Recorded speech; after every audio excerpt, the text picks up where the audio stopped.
తెలంగాణలో మున్సిపల్ ఎన్నికల నగారా మోగటంతో ప్రచారం పతాక స్థాయికి చేరింది. 116 మున్సిపాలిటీలు, 7 కార్పొరేషన్ల పరిధిలోని 2996 వార్డులకు గాను నామినేషన్ల ఉపసంహరణ గడువు ముగియటంతో ఎన్నికల సంఘం తుది జాబితాను విడుదల చేసింది. రాష్ట్ర వ్యాప్తంగా 14 వార్డులు ఏకగ్రీవం కాగా మిగిలిన స్థానాల్లో మొత్తం 12,958 మంది అభ్యర్థులు తమ అదృష్టాన్ని పరీక్షించారు. కాంగ్రెస్, బీఆర్ఎస్, బీజేపీ అత్యధిక స్థానాల్లో అభ్యర్థులను నిలబెట్టాయి.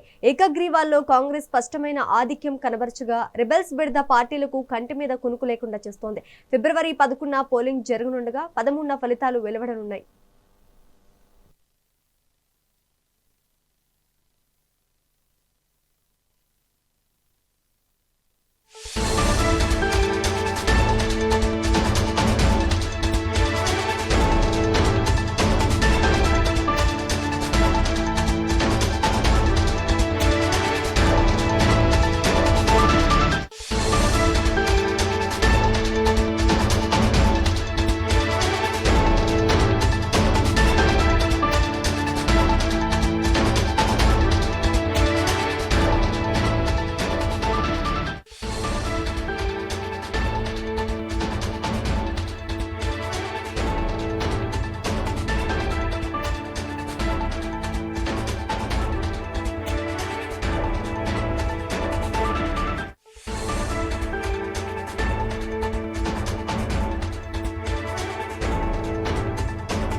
తెలంగాణలో మున్సిపల్ ఎన్నికల నగారా మోగటంతో ప్రచారం పతాక స్థాయికి చేరింది. 116 మున్సిపాలిటీలు, 7 కార్పొరేషన్ల పరిధిలోని 2996 వార్డులకు గాను నామినేషన్ల ఉపసంహరణ గడువు ముగియటంతో ఎన్నికల సంఘం తుది జాబితాను విడుదల చేసింది.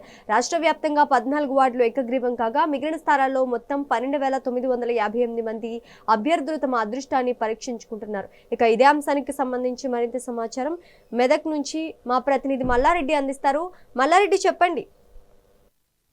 Good afternoon Sreeja. ఉమ్మడి మెదక్ జిల్లా వ్యాప్తంగా చూసినట్టుంటే 19 మున్సిపాలిటీ ఎలక్షన్ ఎన్నికలు జరగనున్నాయి. మొత్తానికైతే చూసినట్టుంటే 1657 మంది అభ్యర్థులు అయితే కౌన్సిలర్ స్థానాలకు పోటీ చేస్తున్నారు. ఇందులో ముఖ్యంగా 885 మంది మహిళా అభ్యర్థులు, 772 మంది పురుష అభ్యర్థులు అయితే పోటీ చేస్తున్న పరిస్థితి నెలకొంది. మొత్తము 19 మున్సిపాలిటీల్లో 403 కౌన్సిలర్ స్థానాలకు అయితే ఎన్నికలు జరగాయి. మొత్తానికైతే చూసినట్టుంటే నామినేషన్ ప్రక్రియ కూడా విజయవంతంగా ముగిసిందని చెప్పుకోవచ్చు. అయితే అన్ని పార్టీలకు రెబల్స్ బెడ అనేది ఎక్కువగా ఉన్నదని చెప్పుకోవచ్చు. ముఖ్యంగా ఉమ్మడి జిల్లా వ్యాప్తంగా చూసినట్టుంటే బీఆర్ఎస్, కాంగ్రెస్, బీజేపీకి మధ్య కొన్ని స్థానాల్లో త్రిముఖ పోటీ నెలకొన్నది. కొన్ని స్థానాల్లో చతుర్ముఖ పోటీ కూడా రెబల్స్ తోని చతుర్ముఖ పోటీ అయితే నెలకొన్నది చెప్పవచ్చు. మొత్తం ఉమ్మడి జిల్లా వ్యాప్తంగా చూసినట్టుంటే 50% మించిన మహిళలు కూడా ప్రాతినిధ్యం వహించే పరిస్థితి అయితే నెలకొన్నది.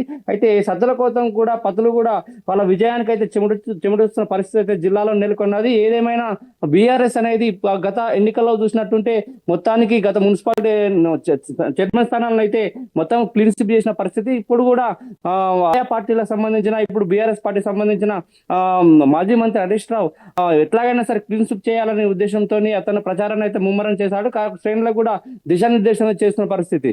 ఇటు కాంగ్రెస్ తరఫున చూసినట్టుంటే ఇటు మైనంపల్లి హనుమంతరావు, అటు జగ్గారెడ్డి, ఇటు నరసారెడ్డి, శ్రీనివాసరెడ్డి, అదే ఇన్ఛార్జీలు కూడా కాంగ్రెస్ అభ్యర్థుల కోసము శ్రమిస్తున్న పరిస్థితి నెలకొన్నది. ఈ బీజేపీ సంబంధించినటువంటి అటు రఘునందన్ రావు, ఇటు కిషన్ రెడ్డి కూడా ఉమ్మడి జిల్లా వ్యాప్తంగా పర్యటన చేస్తున్న పరిస్థితి నెలకొన్నది. శ్రీజ,